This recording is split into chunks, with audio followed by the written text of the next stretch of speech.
I didn't want to make this video, but I was thinking about it more this morning, and I felt like it would be disingenuous for me to make videos on Philippine politics without addressing the elephant in the room, which is the passing of former President Noynoy Aquino, or Benigno Aquino III.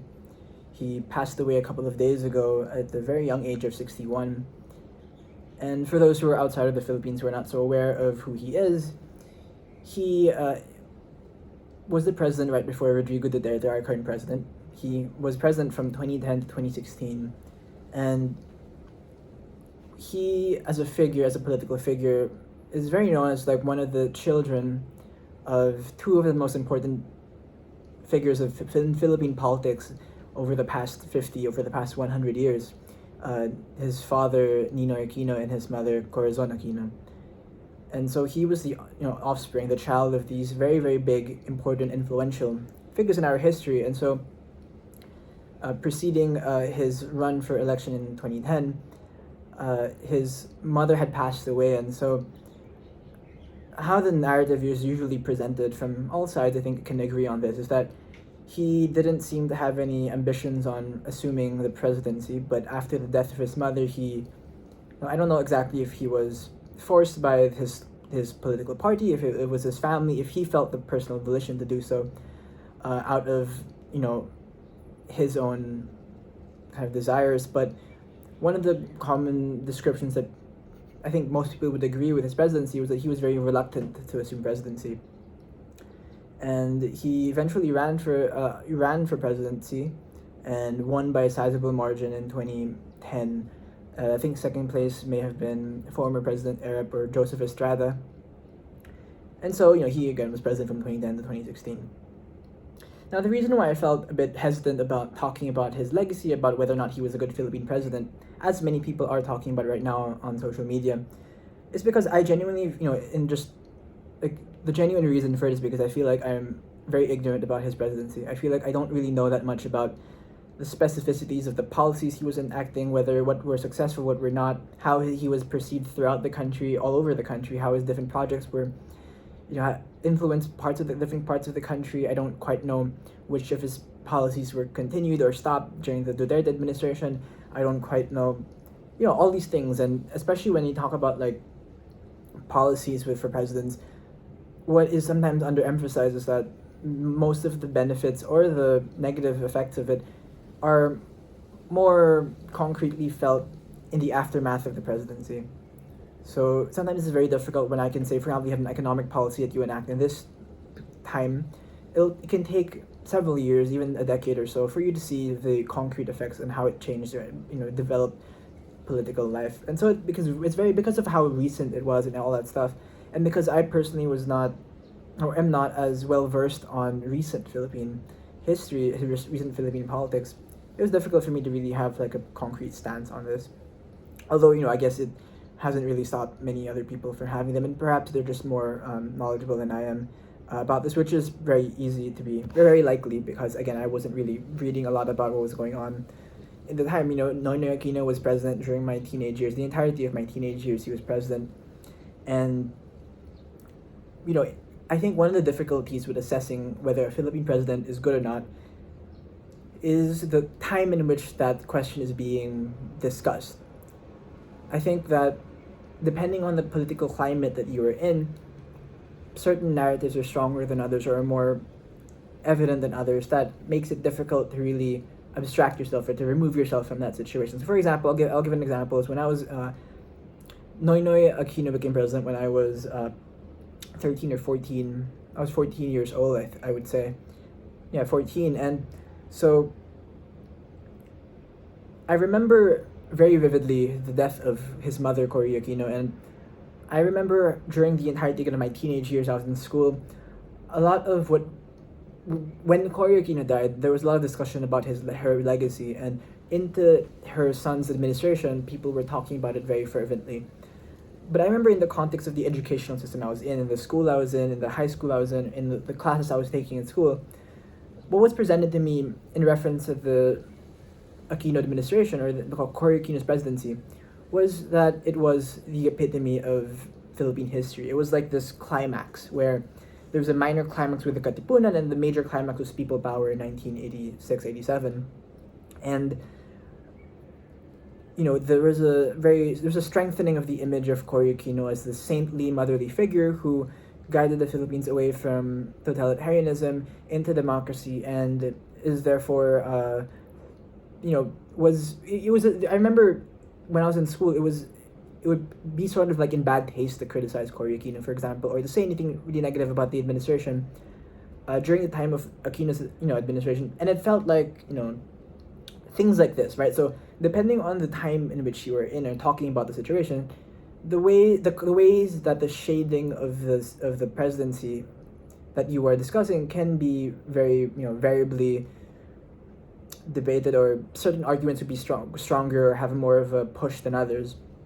And and in the same breath, I feel like talking about the administration of Noynoy Aquino during the Duterte administration causes the same problems, because now there's like a very common sentiment where you are directly comparing, say for example, what it feels like right now versus what it must have been back in the day. And so you create this polar binary thing where this one side is whether you prefer this one or the last one. And just when things are just so close to the present, it is very difficult to make these comparisons, especially when, again, like I said, a lot of the policy decisions and stuff like this take a long time to kind of be present in society. And while you can argue that there are many things that can be seen and directly compared, I think it's just difficult because it's, again, like I have to admit, like the current political climate makes it easier for me to make comparisons for this administration versus the last. Just like when Aquino was running, he was running on a campaign that was specifically in contrast to the Arroyo administration. Like these reactionary ideas that are common in the political rhetoric, all these things, it's difficult. It's too difficult, I think, to do recent political history. For example, many historians, for example, many history books are written today that are still examining the Aquino administration, the Cory Aquino administration. That was 30 years ago, and still new books are coming out that are giving more insight. We're learning more and more about an administration that happened 30 years ago. What more, like the current administration or the one that just preceded it? How much can we really know in the time that we're currently in, when most of the people who would be willing to be interviewed or to spill the secrets of the administration, they are not ready to do so, or they're not allowed to do so, or they don't feel comfortable doing so, or perhaps the government documents are not publicly available yet, and so you can't really access them in order to write the concrete, balanced history. Because what I learned from reading political history over the past year is that so much of political history is the history of what's behind the scenes of the action that the public is seeing. And so the administration of, say, Noynoy Aquino or Gloria Arroyo or Duterte, so much of what is motivating or what's dominating the decision making or the policy making, so much of what's going on in the international scheme of things, a lot of it is behind the scenes. A lot of it we don't actually know and we can't know, and it'll take a time for many of those things to unravel. And so it's very difficult to assess, again, like what does it mean to be a good president, or what does it mean for someone to have been a good president at a specific point in time compared to another one, when not all the information that can be used or must be used in order to answer these questions are available to the public. And for example, like right now I'm reading a book that assesses early American colonial administration, and I'm learning so many things about Manuel Quezon that I feel like obviously I was definitely not taught in school, and so much of what I'm reading about him, which is only fairly recently unearthed, is making me rethink, for example, the idea of how he was as a president. And so if something as simple as that, right, something as seemingly obvious as like Manuel Quezon, how was he as a president, if that can be put to question 100 years later, what more, again, like Noynoy Aquino's administration, which is just a few years ago. I feel like I'm not comfortable talking about it because it's too close. Again, Manuel Quezon is, for example, seen as our best president, but if I were to tell you some of the stories I've been reading in some of these books, it would be horrifying to see what was going on. And so much of the influence or impact of what makes a good president also has to do with how the structures that they either bolstered or weakened during the presidency, how it affected the future. How future administrations either built on the structure that was formed by that president, or reacted against it or destroyed it, or so much of this is again in the future, and so it's too difficult, I think, too close to the present to say whether someone was how good, or to measure compared to past presidents, especially when how much do we really does the average person know about the complexities of the runs of each president? When I say what does it mean to be a good Philippine president, it probably one of the easy examples one would think of is, well, how, compared to who? So you'd have to assess all of these complicated factors in comparison to who. Pre-Marcos era presidencies, I feel like are such they're faded into the memory of like daily rhetoric. We don't talk about unfortunately we don't talk so much about the Carlos P. Garcia administration, or the Jose P. Laurel administration, or the Manuel Rojas, or the Tristado Macapagal.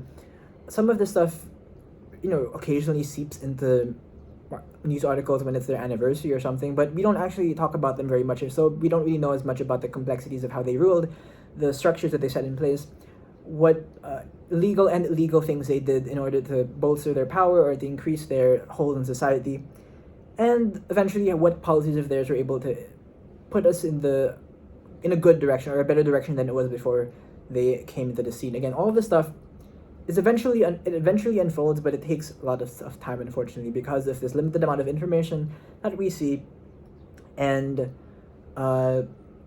it's you just have to wait, because I think it's a problem of limited information. But given all of this stuff, what does it really mean to say, like, well, so what would make a good Philippine president?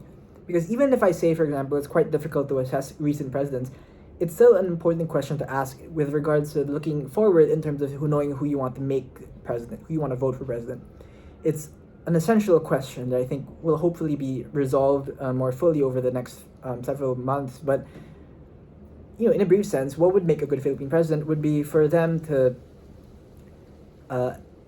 what makes a good Philippine president in history would perhaps be something like they did what was the right decision for the country, that put them in a better position than it was previously, than it was before they entered, and perhaps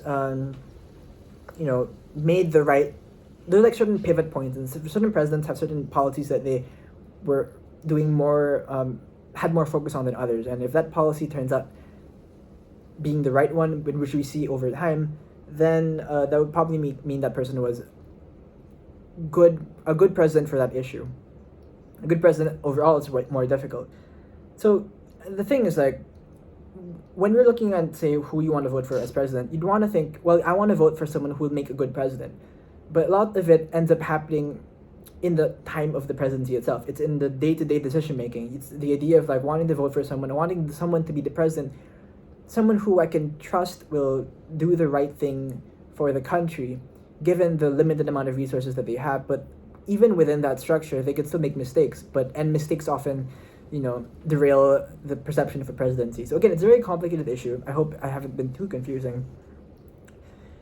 But unfortunately, at a core level, it requires faith in a person's decision-making ability and their ability to surround themselves with people who are competent and people who are doing things for the right reasons. And a lot of this stuff we can never really know as the average voter. All we can rely on is someone's experience, someone's rhetoric, someone's looking individually at each person that each candidate surrounds themselves with, because often presidents are heavily influenced by their inner circles.